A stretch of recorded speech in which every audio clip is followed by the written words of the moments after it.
बुलढाणा जिल्ह्यातील सिंदखेड राजा ते शेगाव हा 109 किलोमीटरचा भक्तिमार्ग तयार होत आहे। या भक्तिमार्गाला जिल्ह्यातील शेतकऱ्यांनी विरोध केला आहे आणि मार्ग रद्द करावा अशी मागणी शेतकऱ्यांनी केली असून बाधित शेतकऱ्यांनी चिखलीतील खामगाव चौफुलीवर रस्ता रोको आंदोलन केले आहे। यावेळी 1 तास वाहतूक थांबवण्यात आली आहे। या आंदोलनाला शेकडो शेतकरी सहभागी झाले आहे।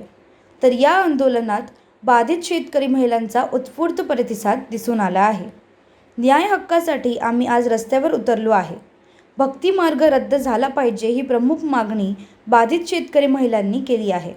तर एकीकडे राज्यामध्ये लाडकी बहीण योजना आणत आहे, तर दुसरीकडे दाजीला भूमिहून करत असल्याचा आरोप बाधित शेतकरी महिलांनी केला आहे। सिंदखेड राजा ते शेगाव हा भक्ती मार्ग सरकारने कॅन्सल करावा, कारण की आमचे शेतकरी बंधू किती भूमिहीन होऊ राहिले याचा शेतकऱ्याने विचार करावा। आमच्या जागी शेतकऱ्याने उभं राहून आमचा पूर्णपणे विचार करावा।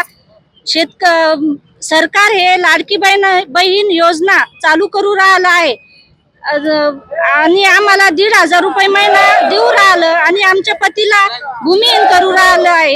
यात काय फायदा आहे हे शेतकऱ्याने विचार करावा। हीच माझी सरकारने विचार करावा ही माझी सरकारला विनंती आहे। पिढ्यानपिढ्या कसलेली जमीन, आई वडिलांची बापदाद्यापासून सुरू असलेली सुपीक जमीन शासन अधिकृत करत आहे आणि त्यामध्ये प्रचंड विरोध इथल्या आमच्या शेतकरी बांधवांचा असल्यामुळे हा भक्ती मार्ग रद्द झाला पाहिजे। विविध मार्ग सिंदखेड राजा शेगाव जाण्यासाठी असताना या 109 किलोमीटरचा भक्ती मार्ग करण्याची कुठली गरज शासनाला नाही आहे आणि हे सगळे जनतेची भावना असल्यामुळे आज सर्व शेतकरी बांधव आम्ही रस्त्यावरती येऊन या भक्ती मार्गाला विरोध करण्यासाठी आज एकवटलेलो आहोत।